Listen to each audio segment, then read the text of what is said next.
Bonjour à tous, aujourd'hui nous allons faire des études de cas, c'est-à-dire qu'on va voir des situations différentes que vous pouvez rencontrer sur la route. Vous allez essayer de deviner quels sont les dangers possibles, les choses à surveiller. Donc surtout, vous n'observez qu'une seule fois, ne trichez pas. Comme en conduite, on ne peut pas revenir en marche arrière. Donc là, vous faites pareil, vous regardez une seule fois et vous essayez de deviner quels sont les dangers et qu'est-ce qu'il va falloir faire par rapport à cette situation. Et puis après, je vous fais la correction.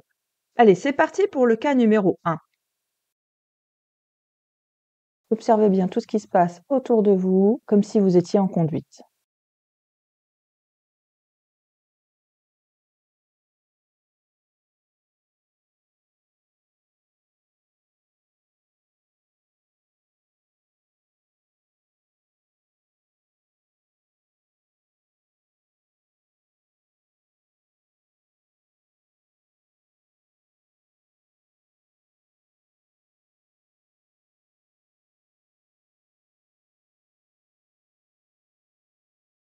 Alors, d'après vous, quel pourrait être le danger ici? Alors, la question était, est-ce qu'il y a un danger particulier là quand on repart au feu vert? Pour pouvoir bien répondre à la question, on va revenir en arrière. Voilà, et qu'est-ce qu'on peut voir? Donc, il y avait deux voies avant le feu, hein, on voit notre feu là où on était tout à l'heure au loin. Et donc, on voit deux voies. Et si on avance un petit peu plus, on détecte bien qu'il y a donc une flèche pour aller à droite. On va laisser passer les véhicules qui sont sur notre gauche. Vous avez vu, il y en avait un dans l'angle mort d'ailleurs. Et puis, une fois qu'il n'y a plus personne, comme on veut aller tout droit, on va se décaler dans la voie de gauche. Et il y a la voie de droite qui n'est que pour aller à droite. Le feu est rouge pour l'instant pour tout le monde. Et puis, quand je vais m'arrêter, au bout d'un moment, la flèche va se mettre à clignoter. Vous avez vu, hein, la flèche est clignotante. Donc, ceux qui veulent aller à droite peuvent tourner à droite, à condition, par exemple, de laisser passer les piétons. Si c'est votre cas, hein, si vous êtes à la place de la voiture bleue, vous devez laisser passer les autres usagers de la route parce que la flèche clignotante ne vous donne pas la priorité. Moi, je vais tout droit, donc j'attends patiemment que mon feu passe au vert. Là, le feu passe au vert, la voiture blanche arrive et je vous pose la question, est-ce qu'il y a un danger à cet endroit-là particulier ici? Donc là, en fait, le risque, c'est quoi? C'est que, donc, on a vu tout à l'heure que la voie de droite est pour aller à droite et puis notre voie, la voie qui est ici, est pour aller tout droit. Le problème, c'est qu'il y en a qui utilisent la voie de droite et qui vont quand même tout droit parce que soit ils font ça dans la mauvaise intention, c'est-à-dire qu'ils veulent dépasser les véhicules et puis essayer de grappiller quelques places, soit ils ont mal observé, et ce qui peut arriver à tout le monde, hein. Donc là, il faut bien garder ça en tête que tout le monde peut faire des erreurs et il y en a qui vont aller donc tout droit, soit volontairement, soit involontairement. Donc si je veux traverser ce carrefour, il va falloir que j'observe absolument ceux de droite pour voir si personne n'a l'intention d'aller tout droit. Donc j'avance tout droit, je regarde dans mon rétro droit, dans mon angle mort, mais il faut pas le faire à cet endroit-là, parce que cet endroit-là, c'est déjà l'endroit où on doit observer si les gens respectent le feu à droite et voir ce que va faire celui-ci et voir s'il y a des piétons. Donc ça fait beaucoup de choses à faire. Donc c'est pas à cet endroit-là que je vais faire mon rétro droit et mon angle mort, c'est au moment où je démarre. C'est-à-dire que là, je vais vous remettre, là, hop, ça passe vert, elle démarre, c'est maintenant. Je fais rétro droit, angle mort. Comme ça, je peux me concentrer sur le reste de mon intersection et me resserrer à droite tranquillement.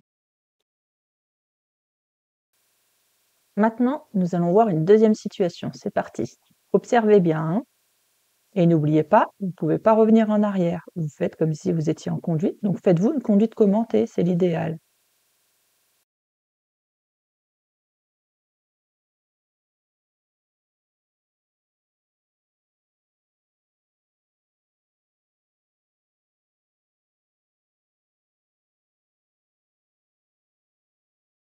Donc c'est une situation que vous pouvez rencontrer très fréquemment, ce cas-là. Alors qu'est-ce qui se passe? On va revenir en arrière encore une fois. On va se faire une petite conduite commentée, ça fait du bien. Donc on voit qu'il y a une voie pour traverser, passage piéton personne, derrière un véhicule blanc qui est assez loin, et au loin j'aperçois des voitures qui arrivent en face, dont une qui s'est écartée, je ne sais pas si vous avez vu, ça c'est un premier indice, je reviens en arrière. On voit que, vous avez vu là, elle est un peu au milieu de la chaussée ici. Alors pourquoi? Donc on va chercher le détail, l'information. On voit que sur la gauche, il y a un véhicule qui est en stationnement, qui est arrêté ici sur la bande cyclable. Normalement, il n'a pas à le faire d'ailleurs. Et puis, bah, vous voyez la voiture qui est en face, elle est obligée d'empiéter un petit peu dans ma voie. Donc ça devient un danger. Alors j'avance, s'il n'y a pas d'autres voitures derrière, c'est pas un problème parce que celle-ci se resserre. Mais il y a une autre voiture derrière. Et la question qu'on peut se poser, justement, c'est comment va-t-elle s'écarter? Donc il faut que je prévoie qu'elle s'écarte un peu plus. Surtout que s'il y a un véhicule qui est ici, peut-être qu'il y a une portière qui va s'ouvrir, ou un piéton autour, ou un cycliste qui va vouloir s'écarter. Ça, on n'a pas la visibilité. Donc s'il y a ce genre de situation, c'est une raison encore plus importante pour que le véhicule blanc qui est derrière, là, s'écarte un peu plus et se retrouve dans ma voie. Donc pour ça, qu'est-ce que je vais avoir, moi, comme solution? C'est soit je freine parce que derrière, j'ai déjà, moi, regardé quand je suis ici, déjà, à ce niveau-là. Quand j'ai détecté, là, que la voiture commence à s'écarter, j'ai tout de suite regardé derrière. C'est à ce moment-là qu'il faut regarder derrière pour pouvoir me dire: «Tiens, si ça m'arrive, moi, au moment où je suis à ce niveau-là, est-ce que je peux freiner ou est-ce que je dois empiéter dans la bande cyclable pour éviter un accident vers l'arrière, à condition, et j'ai bien dit à condition, que j'ai observé cette bande cyclable, donc rétro droit et angle mort».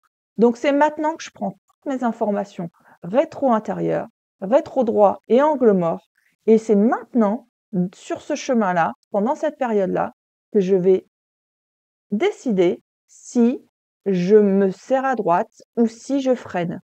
Comme ça, quand j'arrive à ce niveau-là, là, j'ai déjà décidé ce que je dois faire. Alors, la situation idéale à faire ici, puisque j'ai pu anticiper ce qui s'est passé, c'est évidemment de freiner. Je suis prioritaire, on est d'accord. Moi, je reste dans ma voie. C'est à elle de ne pas s'écarter et de ne pas s'engager. Mais c'est dans chaque situation comme ça, il y a les règles du code de la route et puis il y a la réalité. Donc là, qu'elle est déjà engagée et pour des raisons de sécurité, je vais lâcher l'allure, donc je vais lâcher mon accélérateur, je vais mettre mon pied au-dessus du frein parce que là, il y a encore de la distance. Si j'avais été un peu plus près, j'aurais carrément freiné un petit peu parce que idéalement, c'est de ne pas rouler sur la bande cyclable. Si je peux pas faire autrement, parce que je sais qu'il y a personne dans la bande cyclable, je l'utiliserai. Mais si je peux éviter, j'évite. Allez, c'est parti pour le cas numéro 3.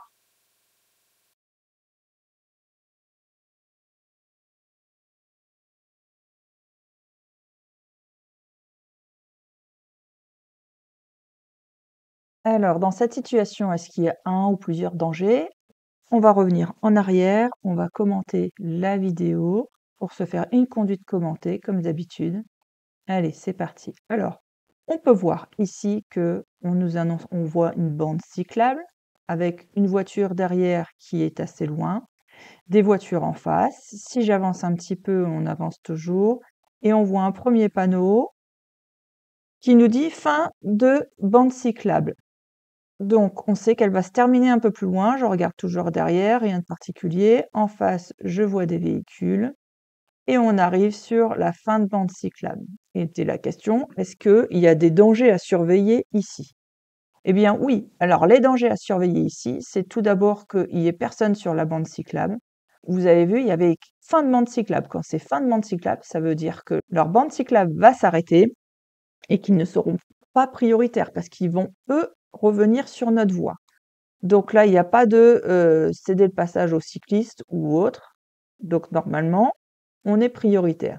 Mais il y en a toujours qui ne font pas attention à la signalisation ou qui n'ont pas forcément non plus leur code de la route. Ils n'ont pas forcément le permis ni le code de la route et ne connaissent pas forcément les règles de signalisation. Ça peut être aussi des enfants à surveiller. Et puis aussi, dans les cas en dehors du code de la route, on a aussi des fois des mobylettes, des cyclomoteurs ou des motos qui passent par là pour dépasser. C'est pour ça qu'il faut être vigilant. Vous êtes prioritaire, on a vu tout du long qu'il y avait personne, mais il faut quand même rejeter un coup d'œil sur votre bande cyclable pour voir s'il n'y en a pas un qui va vous faire un refus de priorité et passer devant vous. Donc, quand on est un petit peu à l'avance, c'est-à-dire quand on est à ce niveau-là, On a déjà fait le rétro droit, l'angle mort et surveiller depuis un petit moment ce qui se passe derrière. OK? Il y a aussi un autre danger qui est à surveiller ici, et d'où l'intérêt de regarder à l'avance, parce que comme ça, on a pu s'arrêter s'il y a quelqu'un, et qu'on peut se concentrer sur l'intersection. Je me suis approchée un petit peu plus, et on peut voir que là, il y a une intersection avec une ligne continue, donc il faut aussi surveiller, voir si les gens, les voitures qui arrivent de là respectent bien la ligne continue, parce que s'ils veulent aller à gauche plus tard, ils vont se décaler à gauche, qu'ils ne le fassent pas dès maintenant. Donc il va falloir jeter un coup d'œil à droite. Et il faut aussi surveiller ceux qui arrivent de là et qui vont vouloir traverser pour aller ici, parce que cette voie-là, elle est pour tourner à gauche, pour ceux qui arrivent en face, hein. Ils tournent à gauche et ils vont aller ici. Donc il y a plusieurs choses à surveiller ici. La bande cyclable, ceux qui arrivent en face et ceux qui arrivent de droite. Surveiller s'ils respectent bien la ligne continue. Ça fait beaucoup de choses à surveiller dans l'intersection, d'où l'intérêt de regarder votre bande cyclable à l'avance. Que le fait d'avoir regardé à l'avance, ça me permet, moi, maintenant, regardez, de me concentrer dans un premier temps pour regarder si personne ne va me couper la route ici. Alors que je suis prioritaire, hein, vous avez vu, ils ont un cédé le passage, on voit bien. Aussi bien le marquage au sol que le panneau, hein. Et puis ensuite, d'observer ceux qui viennent de droite, là, pour voir s'ils ne vont pas carrément couper la bande blanche pour déjà se placer dans la voie de gauche pour tourner à gauche. Maintenant, regardons la situation numéro 4.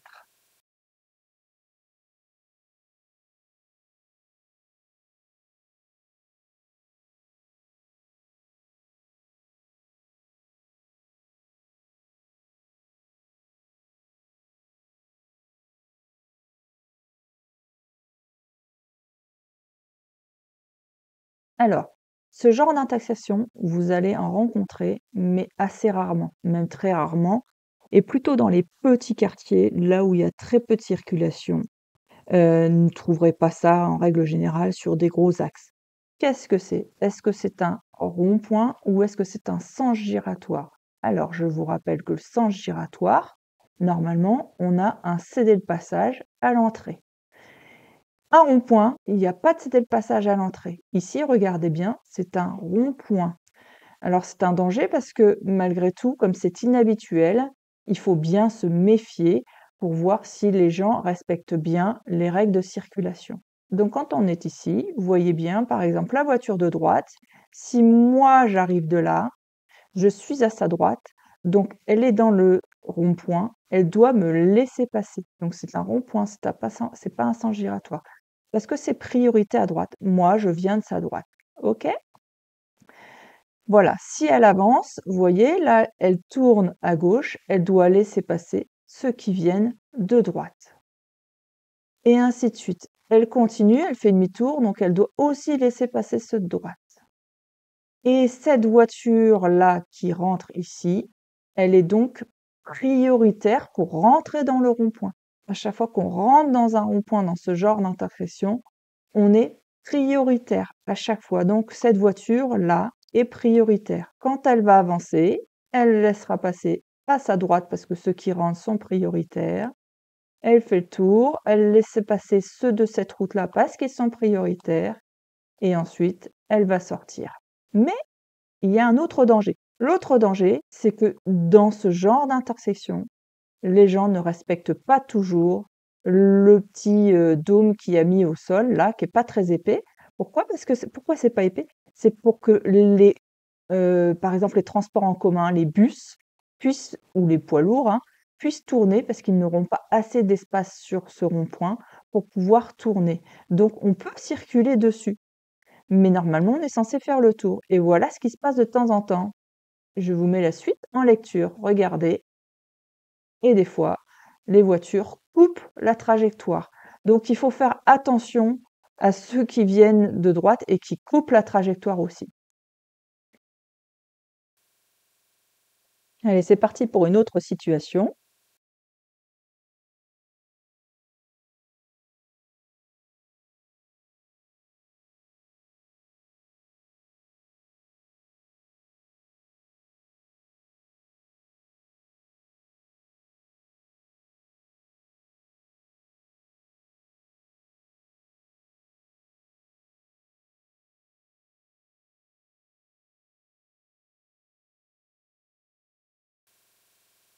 Dans ce cas, je dois m'arrêter, ralentir ou accélérer. Alors, nous allons revenir en arrière pour analyser tout ça. Alors, je suis ici, on voit que je vais tourner à gauche. Je vais donc laisser passer ceux qui arrivent en face. Et puis, on voit aussi que c'est un panneau d'autoroute avec le cartouche autoroute. Donc, on voit bien, hein, ici, c'est l'autoroute. OK? Donc, je tourne, je laisse passer ceux qui viennent de droite. On confirme l'autoroute ici. Et puis, là, j'analyse. J'en profite pour voir la circulation qu'il y a ici, voir s'il y a beaucoup de trafic ou pas. Et puis, je vais commencer à lancer ma voiture pour avoir une allure identique à celle de l'autoroute, donc 130 km/h. Je commence à accélérer et je vois donc les motards qui sont arrêtés ici. Qu'est-ce que je fais? Je continue d'accélérer, je freine ou je m'arrête? Alors, les motards sont ici, mais est-ce qu'ils me font un signe? Je n'ai aucun signe de leur part. Donc, comme je n'ai pas de signe de leur part, ils sont arrêtés sur le bord là, mais ils n'ont pas l'intention de m'arrêter. Donc, je peux commencer à prendre ma voie d'insertion et accélérer dedans pour pouvoir m'insérer à la même allure que les autres. Je vais quand même être vigilante, hein, voir s'ils ne démarrent pas. Mais là, ils sont assis, ils n'ont pas les mains sur le guidon, donc ils n'ont pas l'intention de s'engager. Ce qui fait que ici, j'accélère. Avant de passer à la dernière question, dites-moi si ce genre d'explication vous plaît. Mettez-moi un commentaire, n'hésitez pas surtout à mettre un like et à vous abonner pour pouvoir justement voir les futures vidéos. Alors, le but de cette chaîne-là, c'est que vous ayez un maximum d'expérience avant que vous commenciez même vos séances de conduite, pendant vos séances de conduite ou le jour de l'examen. Plus vous aurez d'expérience, plus ce sera facile pour vous et moins il y aura de stress. Le but, c'est d'avoir une sensation de déjà vu, comme si vous aviez déjà vu la situation, donc avec moi, sur les vidéos. Comme ça, le jour où vous êtes vraiment confronté à cette situation-là, vous savez déjà quoi faire. Allez, abonnez-vous, likez et on va passer donc à la dernière question qui est la situation numéro 6.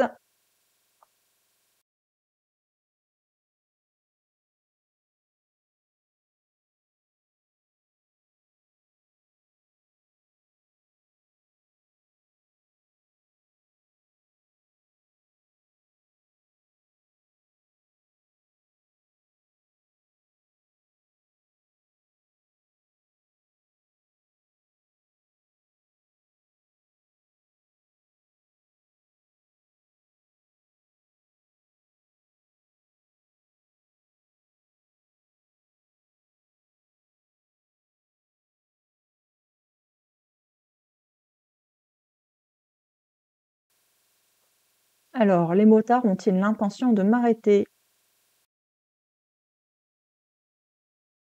Je vais revenir en arrière pour qu'on voit leur comportement.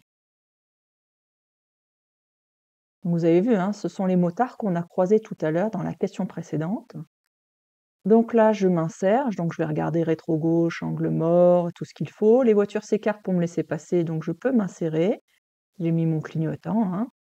La voiture qui s'est écartée se rabat devant moi et je regarde dans mon rétroviseur, je vois des petits points blancs là, donc ce sont les motards qui démarrent derrière moi. Je continue, je commence à reprendre mes distances de sécurité par rapport au véhicule qui s'était rabattu un peu proche devant moi. Et là, qu'est-ce qu'on peut voir? Je reviens un peu en arrière. Et là, on voit les motards qui arrivent en intervention. Ils arrivent donc à mes côtés et donc ils arrivent à ma hauteur, mais il n'y a aucun geste de leur part pour me dire qu'ils veulent m'arrêter. Donc en fait, les motards, sont partis en urgence, mais ça ne me concerne pas. On va voir justement un peu plus tard, je vais vous montrer ce que font les motards justement quand ils sont en intervention. Donc en fait, ils vont intervenir pour un autre véhicule qui est devant moi. Je vous montre ça tout de suite. Donc voilà, les motards sont là, je fais une avance rapide, hein, et là, ils arrivent à hauteur du véhicule qui est devant et là, vous voyez, ils font un geste de la main là, ici, Je zoome un peu, hein, mais on voit bien là qu'il y a un geste de la main pour dire au véhicule là, hein, il lève la main aussi, pour dire au véhicule noir, vous voyez, hein, il fait le geste là, pour dire au véhicule noir: «Suivez-moi». D'accord? Donc en fait, ils font une intervention pour le véhicule qui est devant. Je vais accélérer de nouveau, on va voir le geste qu'il fait au moment où il y a l'aire de repos. En fait, ils vont demander au véhicule noir d'aller dans l'aire de repos et vous allez voir et là, on voit le motard. Vous avez vu le geste qu'il fait là pour dire: «Suivez-moi». Donc ça ne me concerne pas, ça concerne le véhicule noir qui est ici.